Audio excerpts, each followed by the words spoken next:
Pemirsa, ikutin terus ya update berita Banjar TV dengan cara subscribe channel ini dan nyalakan notifikasinya. Oh ya, like juga video-videonya, comment and share. Terima kasih.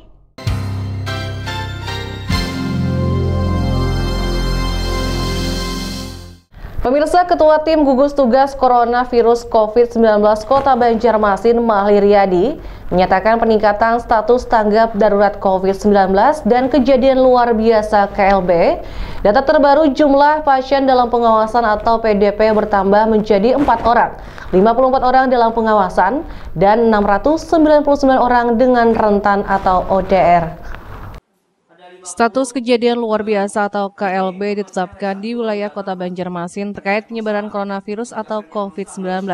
Hal itu berdasarkan hasil 1 orang yang terkonfirmasi positif terinfeksi dan masih dilakukan perawatan.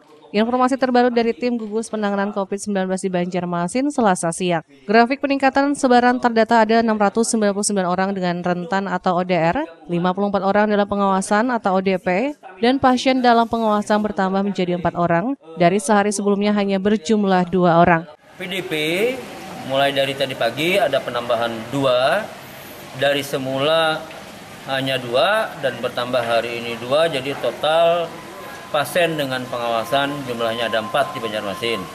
Itu termasuk dari 4 pasien itu 1 sudah terkonfirmasi positif yang sebagaimana sudah diumumkan oleh Bapak Gubernur. Nah, sehingga dengan keadaan seperti kita saat ini, kami menghimbau kepada masyarakat kalau tidak penting untuk keluar rumah, tidak usah keluar rumah.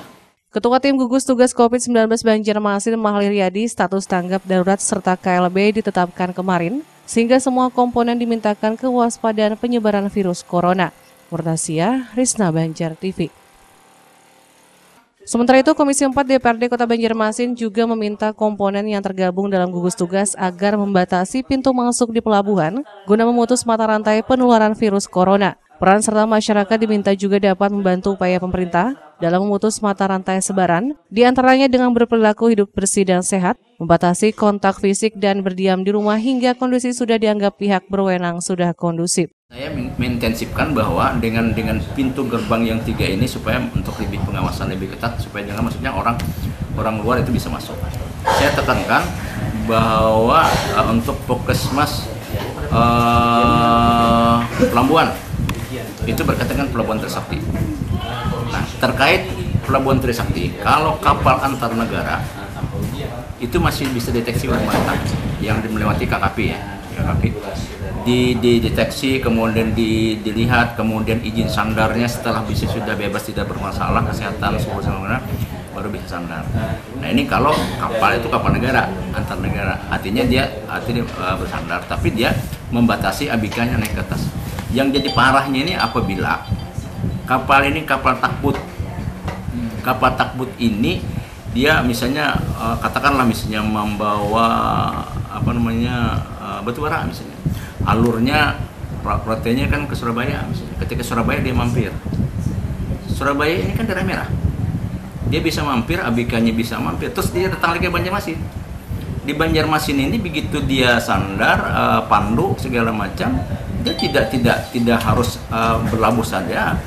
Dia diperbolehkan dia nyandar, bolehkan menyandar di Pelabuhan Trisakti, dan di Pelabuhan Trisakti memang diperiksa segala macam.